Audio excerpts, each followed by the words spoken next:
Gold is going down, rates are going up, Bitcoin is doing absolutely nothing. We're going to talk markets, we're going to talk gold, we're going to talk Boone Pickens, we're going to talk the Democratic debates, drilling asteroids, among other things. I am Gerardo Del Real, along with my co-host, Mr. Nick Hodge. This is episode 36 of Bizarro World. I just landed from the 2019 Beaver Creek Precious Metals Summit, and it is indeed a Bizarro World. Nick, how are you, sir? Not as well traveled as you this week, Gerardo. I stayed back in Spokane, so I'm excited to hear firsthand the details of Beaver Creek, the great conference that it is with all the one-on-one meetings. And as listeners will soon know, we also sent a video crew with you to film a lot of interviews with companies that we feature on the website, Resource Stock Digest. So excited to hear how that went as well. And other than that, I'm good. How are you? I'm fantastic. I got off a plane about 45 minutes ago. I jumped in my car from the airport. I walked in the door about 15 minutes ago with coffee in hand, and happy to be with you fine folks today. Let's talk Beaver Creek a little bit. It was really interesting because I got there on a Tuesday morning, and the mood was absolutely optimistic and jubilant. And, you know, we had above $1,500 gold.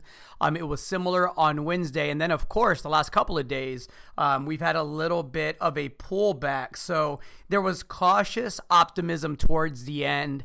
But the very, very clear trend is that the smartest and busiest companies amongst us are doing exactly what they are supposed to do, which is get their story out, talk to everybody, and raise some money so that they can take advantage of this new gold bull market. We'll talk technicals in just a little bit. I read your most recent newsletter, and I know you touched on the levels there, the support levels, and how it wouldn't surprise you to see gold dip below 1,400. If I read that correctly, I happen to agree with that sentiment. I've said this for months that I thought we would overshoot to the 1,550 level, and if we didn't hit 1,585, we were going to pull right back to 1,400 and possibly just below that. But even at those levels, as you mentioned in your newsletter, Nick, that's a very healthy gold price. So yeah, it's I kicked the tires on some new ideas. I'm excited to share the footage with everybody over the coming weeks. We'll make sure to get that out to you. A lot of good, interesting exploration plays, a lot of plays in my portfolio that, frankly, if they don't get busy in the next 2 months, will become tax loss opportunities at a loss, of course, because the last 3 years have not been kind. But all in all, there was enthusiasm. There was capital looking to be allocated. There were institutions looking to invest. In the words of Michael Hudson from Mawson Resources, when I asked him the same question, he said, "We have a market," and he was excited about it. So I think that captures the mood perfectly. We have a market. The second thing that's absolutely clear is that the equities aren't quite ready to celebrate with those of us that are recognizing that we are in a new gold bull market. That part hasn't happened yet. So that's an opportunity for us. For those of you that subscribe to this podcast, all 57 of you, hello, thank you.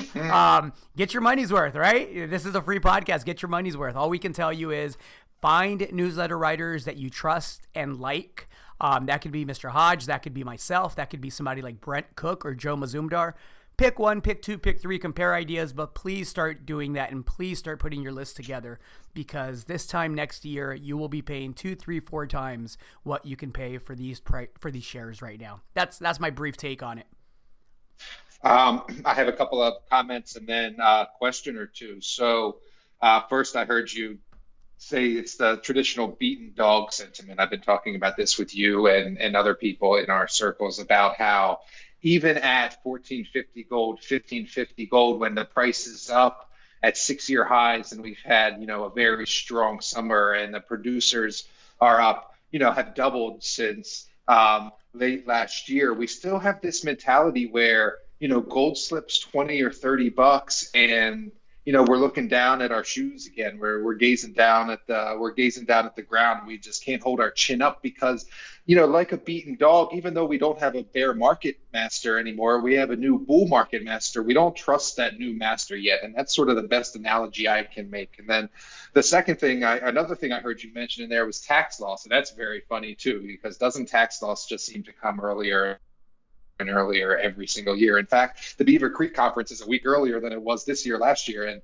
then we were saying we're already talking about tax loss and it's earlier. And here we are a week earlier in the following year, we're talking about tax loss again. And it's 100% true. I dumped some dogs this week in my Sprott account, and tax loss is certainly underway, especially in the base metal sector, which hasn't yet caught a bid. And so I see people, including myself, saying, hey, let me rotate out of some base metal stocks that aren't doing it for me that I might have been in for a while, cash that out real quick, use that as a tax loss against capital gains, and see if I can reallocate that to companies that have gold companies, precious metals companies that have not only the trend in their favor, but perhaps some upcoming catalysts like the almonds of the world that we talked about last week. And then the third thing I heard you mention is how equities are lagging. And that's 100% true as well. I had a chart in my newsletter this week showing that if you look at developers and explorers specifically, they're still down 77 to 87% from their previous cycle highs in 2011 when gold hit $1,900. And they're still down 50 to 70% just from where they were a couple of years ago when we had that run in 2016. So despite gold prices being at a 6-year high, the gold equities in the developers and explorers category are still down 50 to 60% from where they were 3 years ago. So just some comments on what you said there, and now some questions. I remember last year there was a great panel with Joe Mazumdar and Mr. Foster, who runs the Van Eck funds. I guess I wanted to know what were sort of some of those macro comments going on, or were there any good macro talks and guests? You know, there were actually a limited amount of panels this year. There were just 2 keynotes this year out of this entire conference. There was an increased focus in maximizing time for one-on-one meetings, which, you know, there's nothing wrong with it. I thoroughly enjoyed the conference. It accomplished a lot for those companies that are spending, you know, the $10,000, $11,000, $12,000 that it costs to be able to participate. I can absolutely see the value in scaling back the panels and increasing the time allowed for companies to meet potential investors and institutions, right? And so there wasn't as much of that. I'll say this, the most insightful comment that I heard was probably from Brent Cook of Exploration Insights. Brent was being interviewed by Kitco, and, you know, they asked him whether or not there was a lack of gold deposits out there. He said, no, there's not a lack of gold deposits out there. There's a lack of gold deposits that are economic. There's a lack of quality gold deposits. And it seems, you know, like a Captain Obvious type statement, but there's so much truth in that, right? There's not a lack of gold. There's a lack of quality gold deposits, which brings me to my next comment. I'm going to give you the stock of the week right off the top, everybody. I'm going to keep it really simple for you guys. I had a great conversation and interview with Midas Gold CEO Stephen Quin, you know, and we're sitting there talking. Say, Stephen, you know, we got $1,500 gold. You have 30 meetings today. You have 30 meetings tomorrow. Schedule's jam-packed. You got to be feeling good. You're sitting here with 6.6 million ounces. Some of the smarter analysts amongst us think there could be as many as 20 million ounces on that property. You have bipartisan support in Idaho. It looks like your permit will be coming through here within the next 12 months or so. You got to be feeling upbeat. And he looked at me and he said, well, yeah, Gerardo, I am feeling upbeat about all of those things. The one thing I'm not feeling upbeat about is that I'm trading at the exact same level as I was trading last year. You know, and I looked at it and I said, you know what? You are not wrong. You are not wrong, Stephen, but it's going to turn around. So I say all that to say, you can buy Midas today with $1,487 gold and the 6.6 million ounces it has, closer to what we think is going to be a favorable permitting decision, at the same price that you could buy Midas gold a year ago when it needed capital. Prices were stuck in the dumps, gold prices were stuck in the dumps, and everybody was just crying to each other. That's kind of the market that we have. If you're able to recognize those quality gold deposits that Brent mentioned, you're going to be able to do very, very, very well. I did get the opportunity to chat with Mr. Joe Foster, who of course runs the Van Eck Fund, and you know, he is jubilant is the word. He had a spring in his step, and he said, hey, he actually pointed me out. I was sitting there listening to a company presentation. He goes, when it was over, he says, Gerardo, I bet your business is picking up finally. I said, yeah, I was lucky enough to have a good business during the bear market, but you're absolutely right, Mr. Foster. How are things for you? And he said, the inflows aren't coming in yet, but the calls are picking up every day, more and more. He said, so yeah, this is a real gold bull market. Mr. Foster has seen 5 decades of these cycles, right, of these markets. And when he is happy and he tells me that, yeah, the calls are picking up, the money is coming, it isn't in yet, it hasn't been allocated yet. That's encouraging to me, especially in light of the fact that, again, we're sitting damn near $1,500 gold and everybody's upset that we're at $1,487. I love it. If $1,400 is the new floor, hey man, let's just look at where we were 6 months ago and let's count our blessings, right? That's right. You mentioned institutions numerous times there, and that's sort of where everybody's eye has turned to now.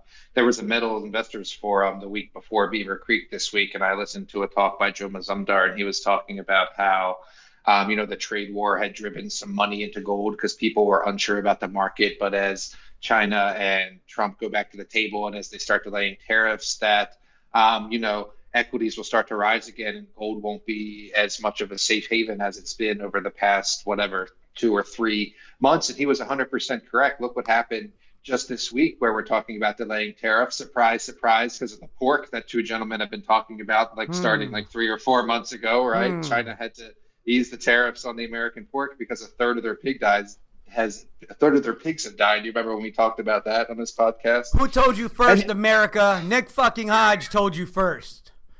Anyway, pound your chest, Nick.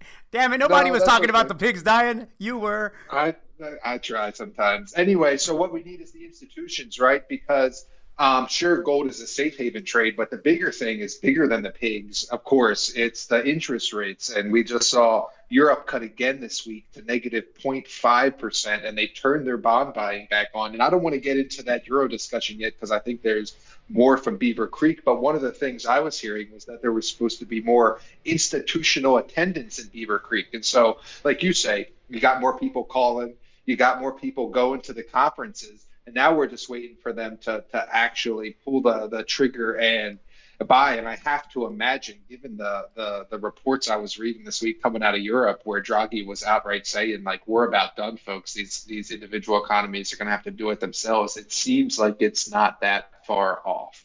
There comes a point where the 75-year-old wealthy gentleman with a great sense of humor is no longer able to keep the 25-year-old beautiful woman along his side satisfied with just that sense of humor and money. That's Europe right now. That's the ECB. That's Mario Draghi.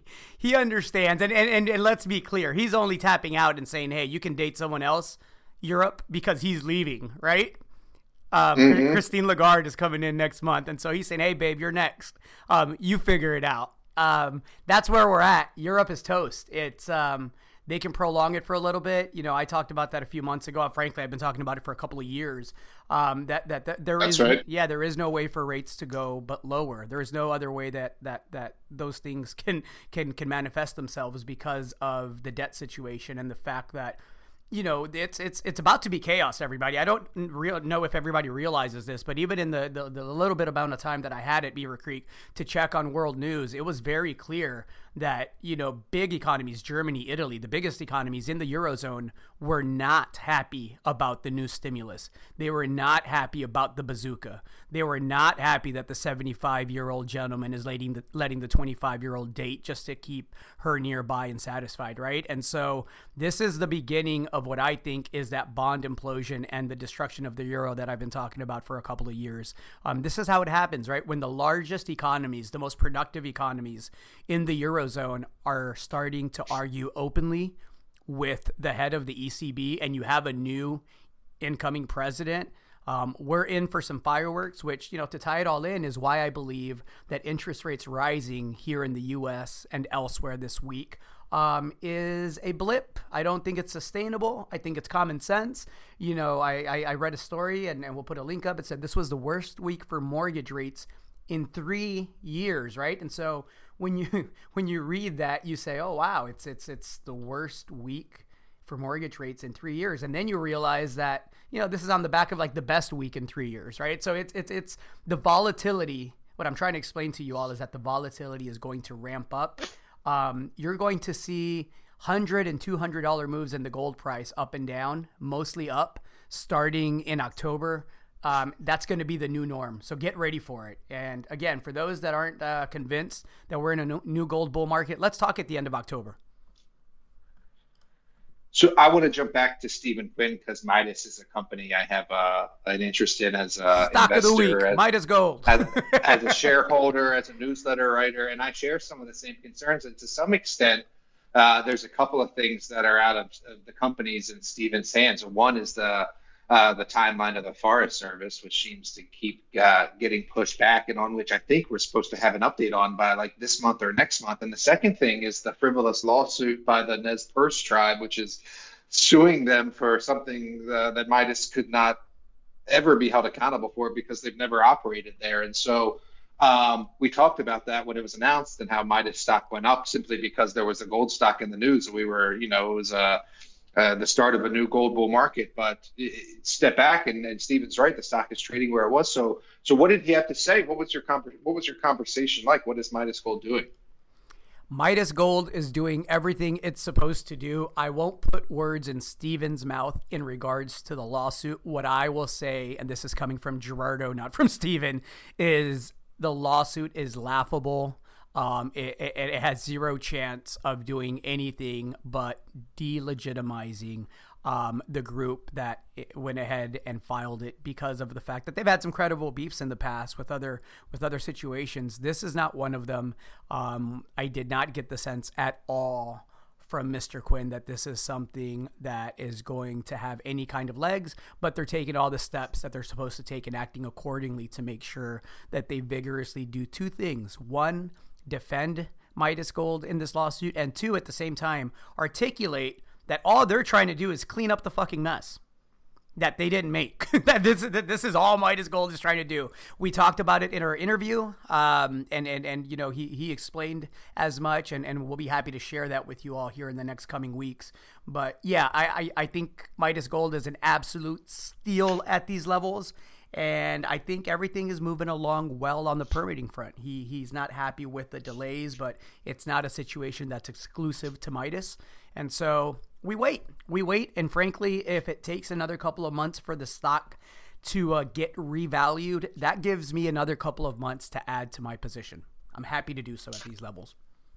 So not to be a Debbie Downer, but the only problem with it being a steal is the very fact that it's a steal. Same for Almaden, right? Where heaven forbid somebody else comes in and tries to get these projects at a price that, those of us that have been around for a long time don't want to see, simply because as a function of the bear market, the prices they're trying, Nick. They're trying. Don't tell anybody. They're trying.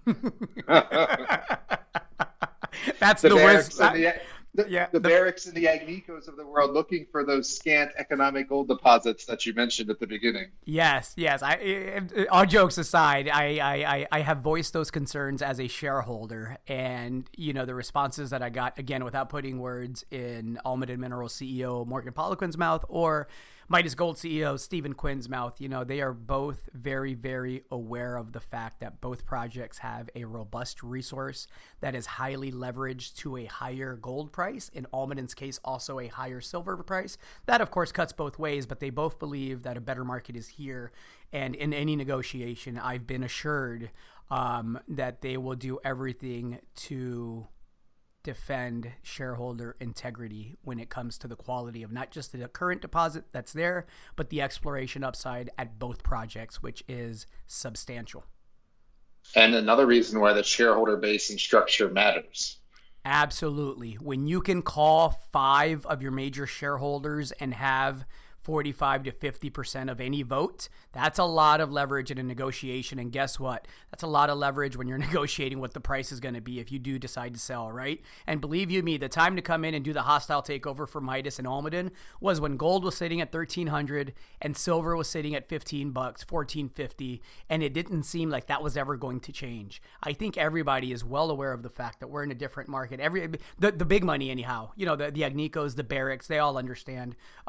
We, of course, have speculated on our podcast and in our newsletters that both Barrick for Midas and Agnico for Almaden are natural potential suitors. I don't think the Pan American Silvers of the world, which would make a great fit for Ixtaca on the Almaden side, have the balance sheet to pull that off, nor do I believe that their board has an appetite for debt that would allow a deal like that to happen. But, I think Almaden would fit nicely with Agnico, but I don't want that to happen even at 100% premium of today's price. At $2 a share Canadian, Almaden, I would be disappointed. I remember when the stock went to $5 on the discovery hole.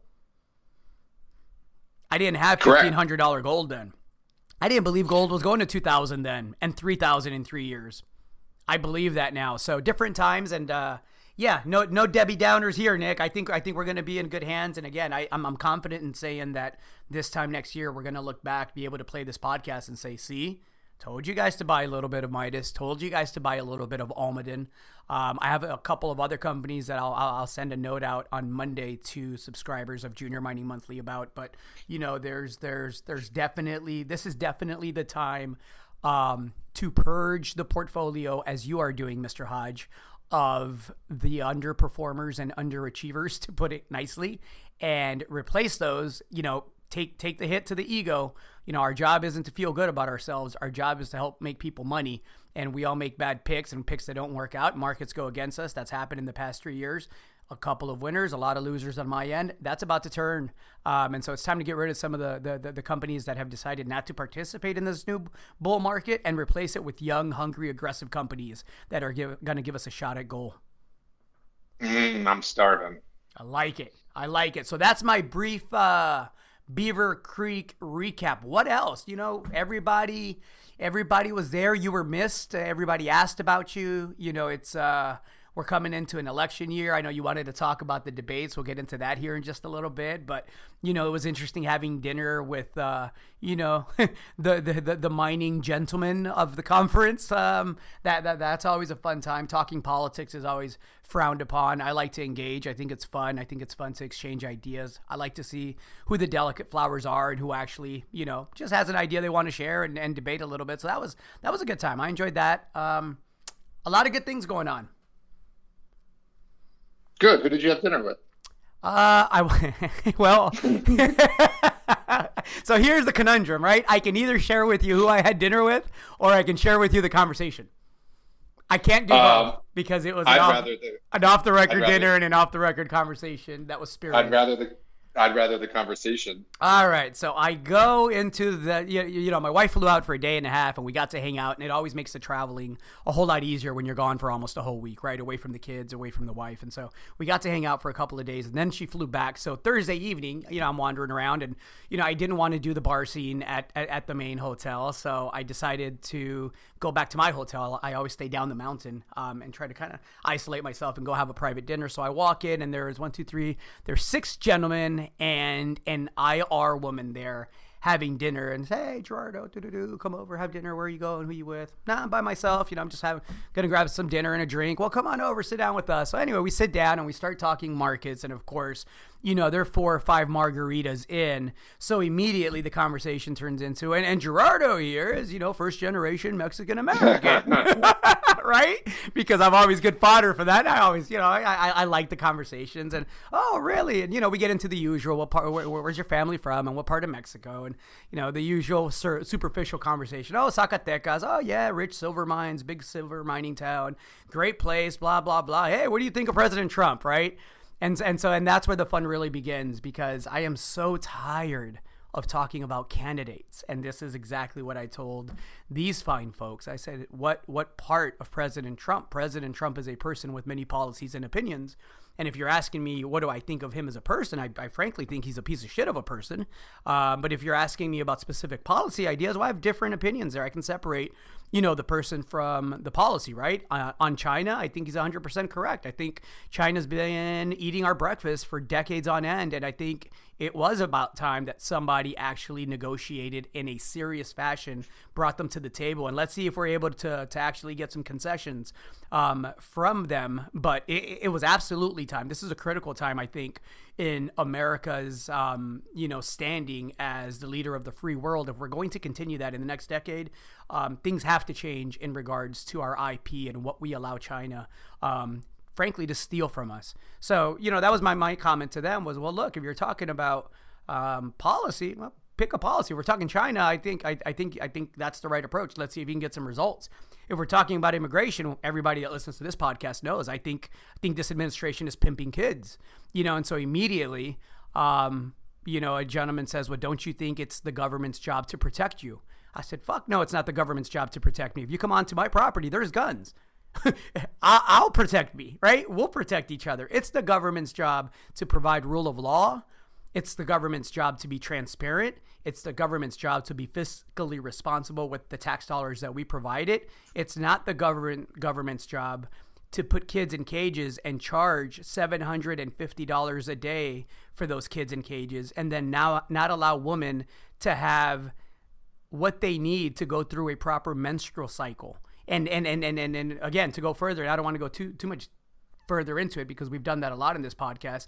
If you're going to do all that and then give the $750 in taxpayer money to private contractors that you're invested in, that should be criminal. So if you're asking me how I feel about that, I think that's a shit show of a policy, and I think it's not borderline criminal. I think it should be absolutely criminal. So this was the tone of the conversation for I would say a good 45 minutes to an hour. It was back and forth. Oh, well, what do you feel about this? It's almost like, cool, the Mexican-American kid that isn't shy on giving his opinions is here. Let's see what he thinks about everything. And we've had these conversations, Nick. I'm not shy about sharing my opinion. So it led to a pretty spirited debate that ended, I think, cordially with handshakes and, nice chatting with you and your margaritas. And cool, can't wait to see you guys next time and pick up the conversation where we left off. But that was kind of the back and the forth, and that's kind of where we're at. I think that's where we're at as a country. No, very interesting. Yeah, I don't really have a follow-up to that except that the debates. The debates. Yeah, well, talk the debates. I was going to pivot there, but some people are tired of talking about it. So I got my hair cut yesterday and making small talk with the woman cutting my hair. And what are you doing tonight? Whatever. I got to work till 8. She says, I hope the game comes on. And she's talking about the Thursday night football game. And I say, it comes on at 5 o'clock here because it's 8 o'clock on the East Coast. And the same with the debates. And I said, oh, well, I'm looking forward to the debates because I'm not going to watch football, but I'm going to watch the debate or at least tune in for a little bit. And she rolls her eyes. I look up in the mirror and she rolls her eyes and sticks her tongue out with the black face. And she says, oh, it sounds so boring. So you have that contingent of people that are just like so fed up with the politics and like you say, what do you think about this candidate, this whatever, that they just don't even wanna hear it. And then you tune into the debate and you hear some of the ideas, and God, there's so much running through my head when I watch that thing, some of which is gonna be broken record stuff. But like Biden, let's talk about Biden for a second. This guy is senile. Grandpa Joe? I don't know how else to put that. One thing I saw last night that got a little bit of play on Twitter was when Julian Castro outright asked him, because he contradicted himself so many times. Explain yourself. Yeah. He said, did you forget what you just said 2 minutes ago? Julian Castro asked him, Joe, did you forget what you said 2 minutes ago? And then this is what really riled me up, and this is the riled up part of the podcast today, is then I watched the analysis afterwards. Yep. And what are like lead Democrats saying? Oh, that was disrespectful of Julian Castro. How dare the Mexican-American candidate question the old guard? Right, that was underhanded. He didn't have to take it there. It seemed childish. And there was one commentator, I don't know all the commentators' names, sorry. There was one commentator, a black female, who said, y'all are crazy because this is a presidential debate. And do you think like Trump is going to go light on Biden when he's up there forgetting stuff and saying the wrong word? And that's 100% the correct message. And that's what Julian Castro was saying. This is a debate. If Joe Biden is saying everyone is going to be covered under his Medicare policy or his healthcare policy 1 minute, and then 2 minutes later he's saying you got to opt in, is that who you want leading the free world? Is that who you want with their thumb on the button of the nuclear codes and the launch sequences and things like that? And I'm just thinking to myself, and I'm watching kind of casually because I'm taking care of the kids a bit, and we were having dinner. But every time he talked, every time Joe Biden opened his mouth, he forgot something or he said the wrong word. Back when I was councilman or congressman, The senator to my left, the congressman to my left. Like, he doesn't know, he's not there. This man can't be president, and that has to be, that just has to be said. And then from there, I don't even know what else to say. There's no quality candidates on that side. I mean, I've talked a bit about Buttigieg and Yang, and I fancy myself not a policy wonk or a nerd, but certainly have always paid attention to politics and watch all the debates. And I'm listening to these people, and nothing is resonating, right? The only thing that gets applause is when they say you're going to get something for free. and then so they turn just to that. Like Bernie is up there like, we're going to cancel your debt. Oh, it's going to be free. Everybody should be as angry as Bernie. Blowjobs and hookers for everybody. And if you're lucky, we'll bring the cocaine.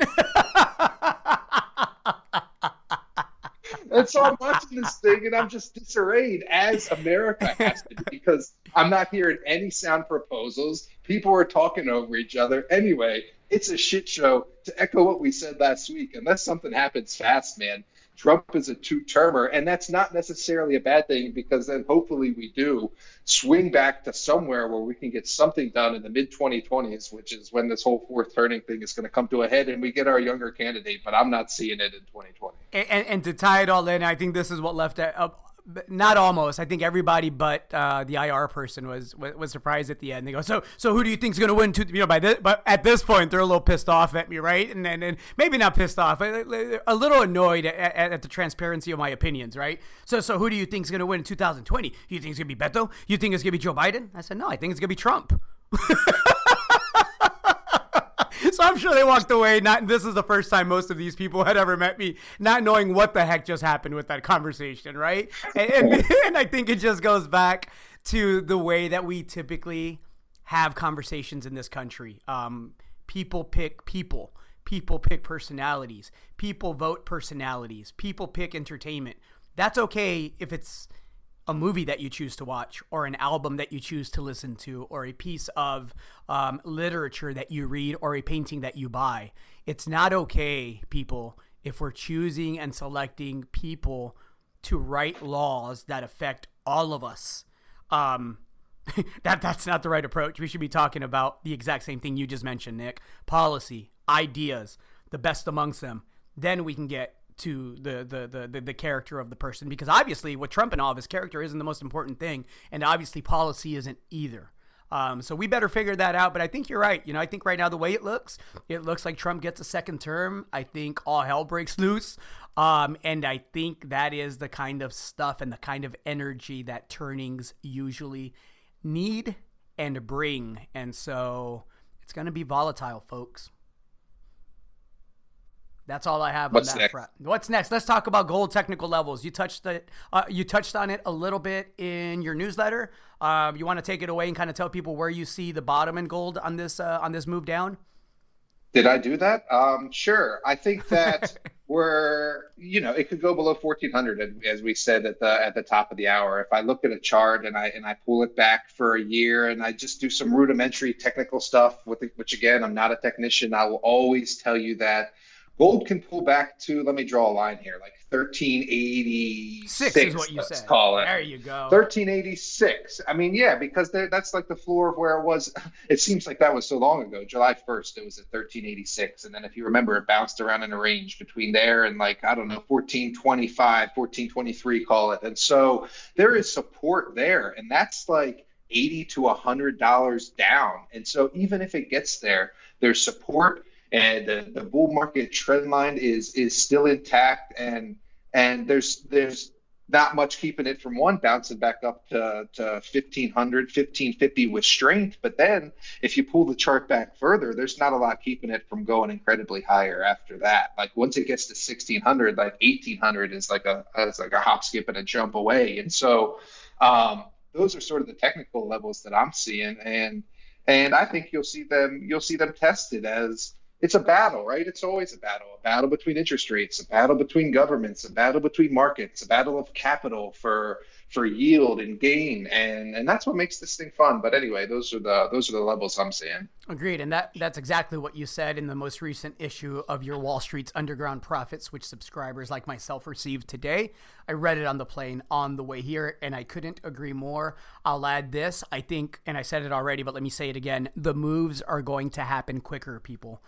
It's not going to take a long time to reach down below 1,400, and then do not be surprised if you get a slingshot move higher. That makes you go, why the heck did I sell out of my positions? Here I am at the end of October with $1,600 gold. I absolutely think $1,600 gold and $20 silver is in the cards. If not by the end of October, definitely by year end.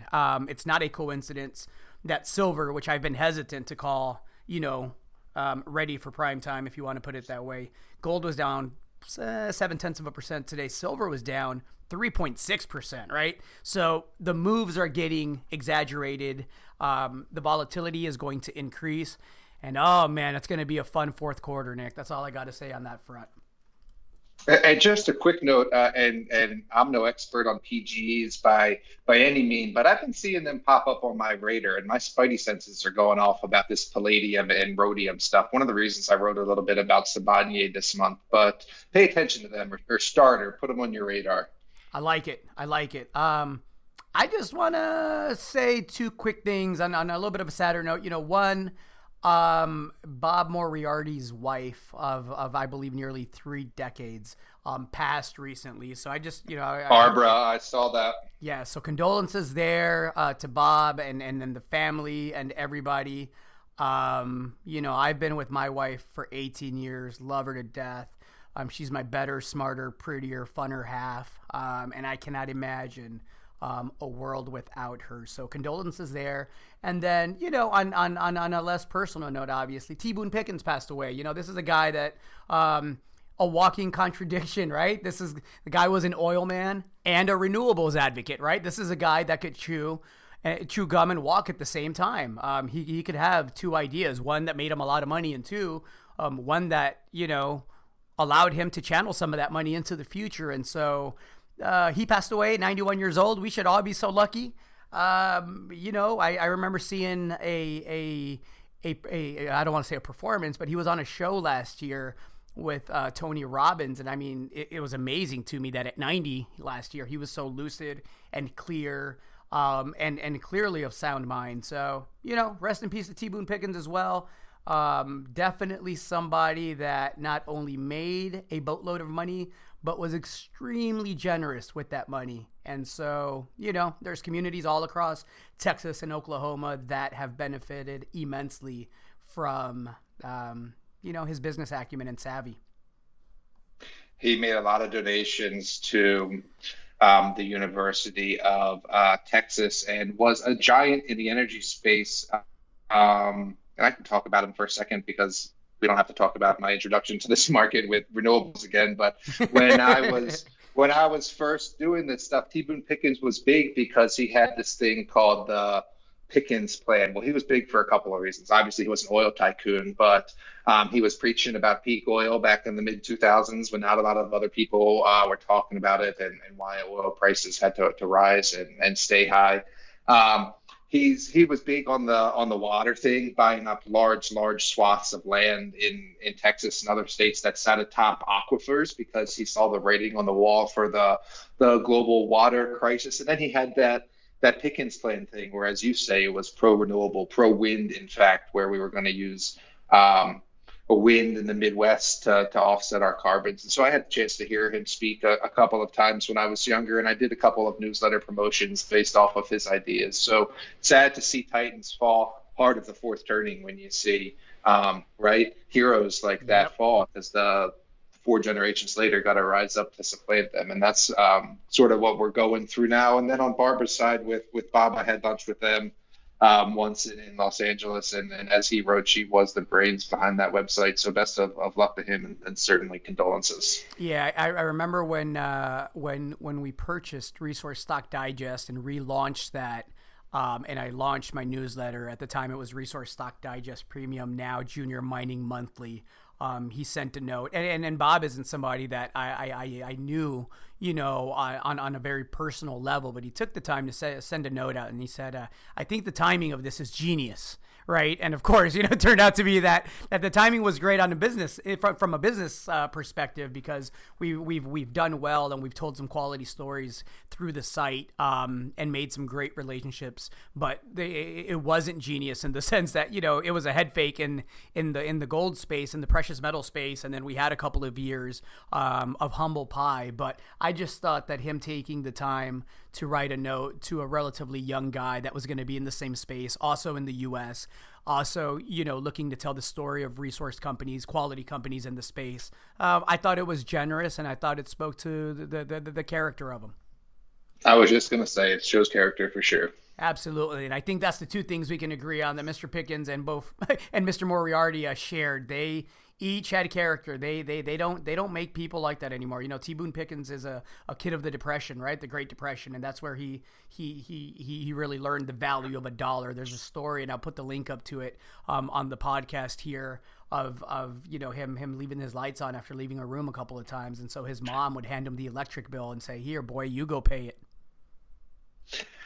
You're wrong about one thing, Gerardo. They do make them like that anymore. We just got to get these current middle-aged clowns off the stage and let the younger ones come of age and take the reins. I like it. I'm an optimist by nature. I'm rolling with you on this one, Nick. I'm in the car. Quick question for you. It has nothing to do with anything. Have you watched the Chappelle special yet?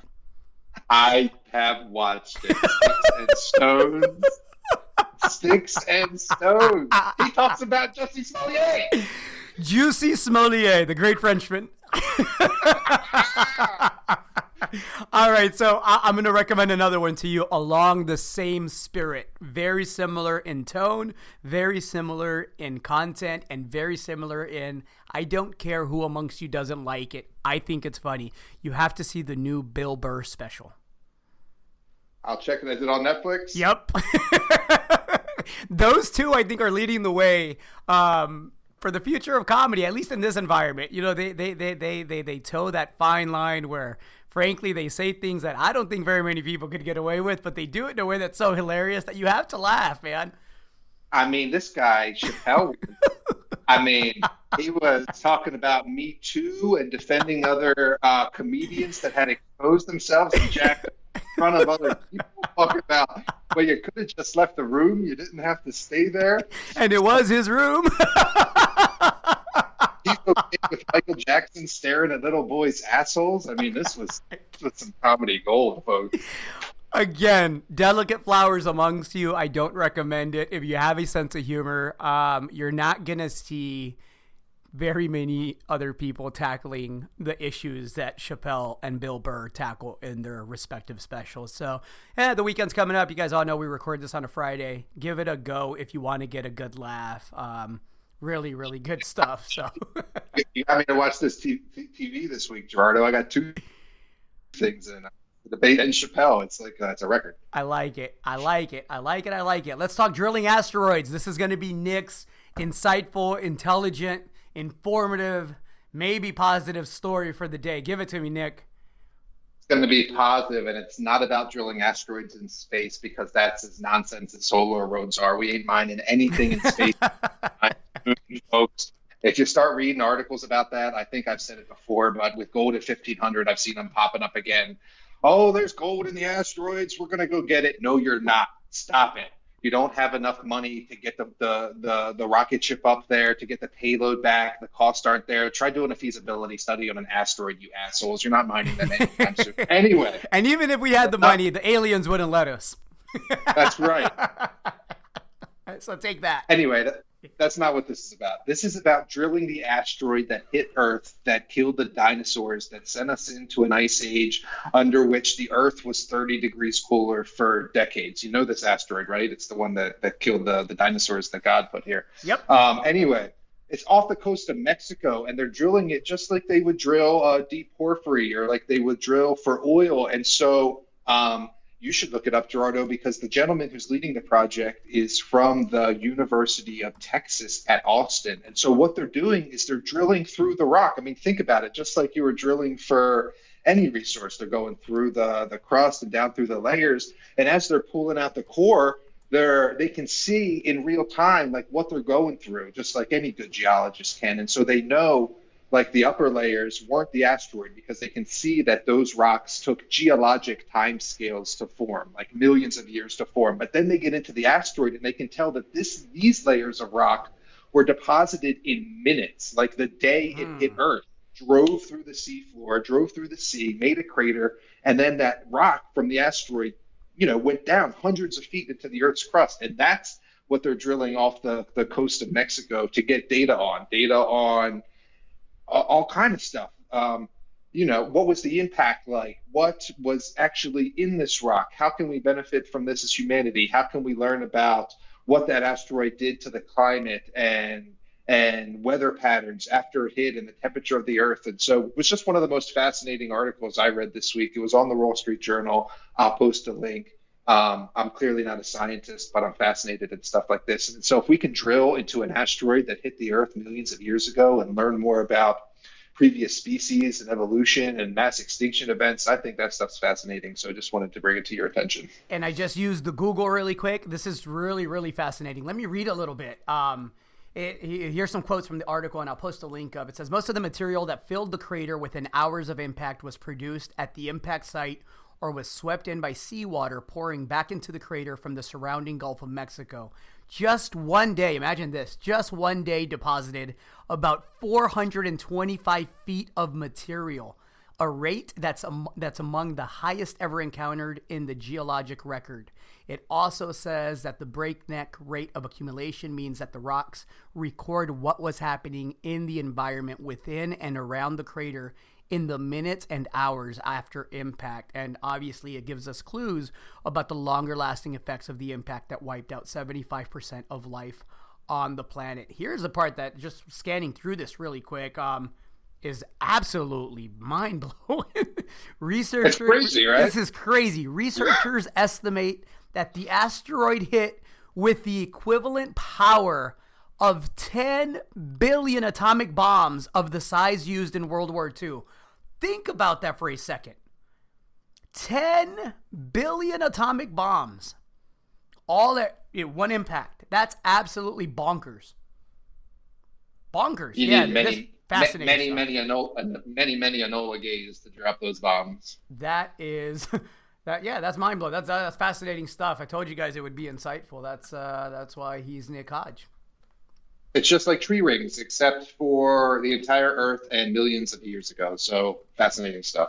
Fascinating stuff indeed. What else do we have, Nick? I want to ask you about something actually before you share with me whatever else you want to talk about. I want to ask you if you believe cannabis stocks, pot stocks are at a bottom, because you made a comment in one of your newsletters this week saying, hey, I'm not an expert in pot stocks. I can recommend one to you. However, you obviously are good at picking bottoms and picking tops. You've done it multiple times, and you believe that there may be an opportunity. Is kind of the way that I read that.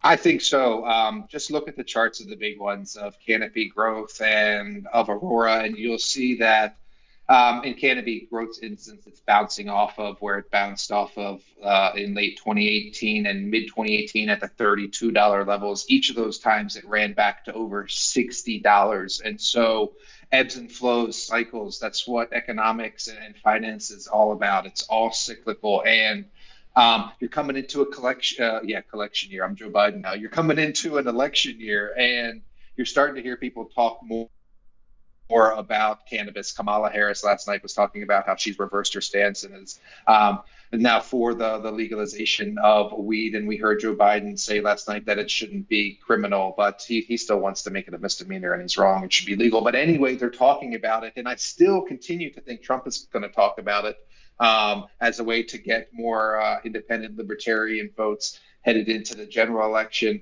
All that notwithstanding, you still have the U.S. that needs to legalize, and there's not a lot of good places out there to put money, as we've been discussing. And so you have this ripe sector, end of prohibition, stocks have pulled back dramatically. They're starting to figure out the whole scale thing, disease thing, temperature, whatever that they couldn't do in one greenhouse that they now have to do over millions of feet. That's all getting figured out. Markets are maturing. I'm giving you verbal diarrhea, but the answer is yes. I think they're at at least a short-term bottom, and there's a chance here for profit in the quality names like Hexo and Canopy and Aurora. Here you go, guys. You got 3 cannabis names. You got a gold name from me and Midas Gold. Getting your Bizarro World money's worth, people. What can I tell you? Nick, anything else that you want to talk about? We had Purdue Pharma on the list.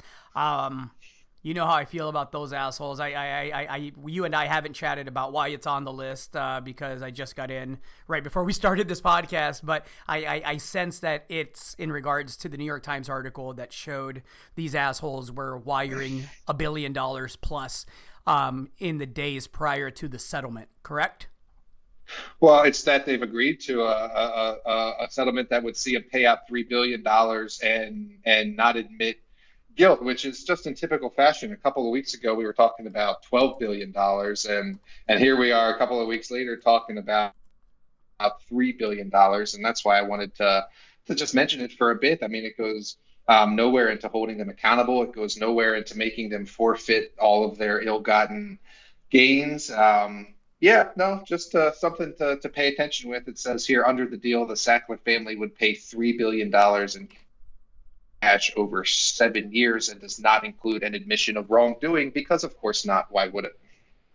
Yeah, so I'm guessing that you haven't seen the new article that just hit about 45 minutes ago saying that the Sacklers shifted $1 billion to trust and Swiss accounts. So not only do these sick fucks get away with killing thousands, tens of thousands of people in our country, right? This is the country where I got dumbasses like Tommy Lauren on fucking TV talking about, we got to defend ourselves because we may need to shoot immigrants, right?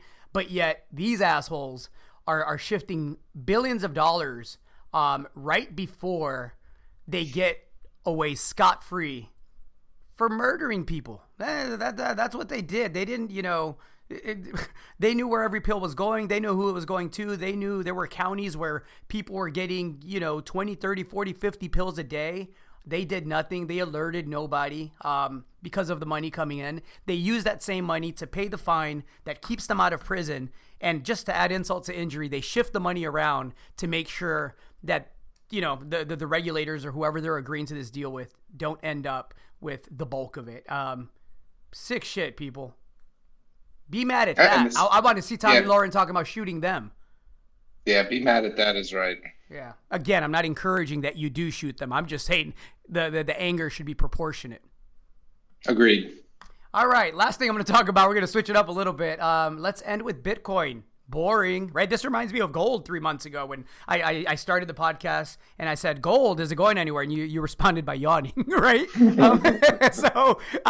Bitcoin is kind of in the same place right now. It feels that way. My contrarian senses are tingling a little bit. It hasn't really done anything but moved sideways for months, it seems. And I think, in the crypto world, months are like years in the gold space, right? So I think we're due for a move, either much higher or much lower, and I don't see much lower. What do you think? It's entirely macro. It's like the safe haven thing with we've seen markets looking for direction, and we finally started to see a little bit this week with the S&P breaking out to near all-time highs with, as we talked about earlier, China coming back to the table. But I agree that it's time for Bitcoin to break out, and everything I read about the halvening and the safe haven nature points to higher. But one thing I wanted to talk about in Bitcoin, and this isn't a prediction or really has to do with buying and selling, but it has to do with how the market is manipulated. Now, unless you live under a rock, you know that markets are manipulated in various ways. Wash trades, trading higher with your buddies, outright false reports, pump and dumps, falsification of financials. There's a million ways to manipulate a stock, but Bitcoin is not a stock. And so I was reading this article this week about how the crypto markets are manipulated, and I just found it fascinating, and it's perfect Bizarro World stuff. A couple of weeks ago, we talked about Demolition Man, and it was a very meta conversation because we were talking about how biometric locks could now be hacked or opened through hacking, where you steal the biometric information, and so you can reproduce what someone's retina looks like or what someone's fingerprint looks like to open up those safety features. Well, in Bitcoin, listen to this. This is how they're trying to manipulate it. It's through like search algorithms and Google, because everybody like Googles to find the Bitcoin price, or they use algorithms that take that Google data as a part of the information that they trade on. How many people are Googling Bitcoin? Are they Googling Bitcoin? Are they Googling BTC? Are they Googling Bitcoin price? And so I'm getting to the point.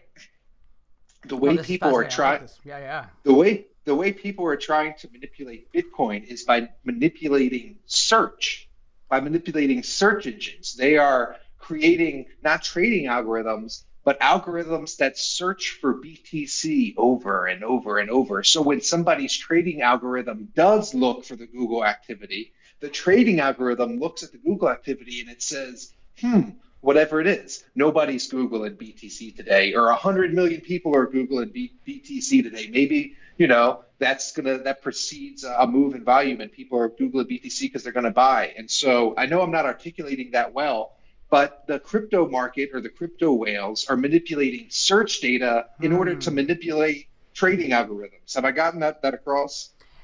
The manipulators are manipulating the thing that helps drive the manipulated thing.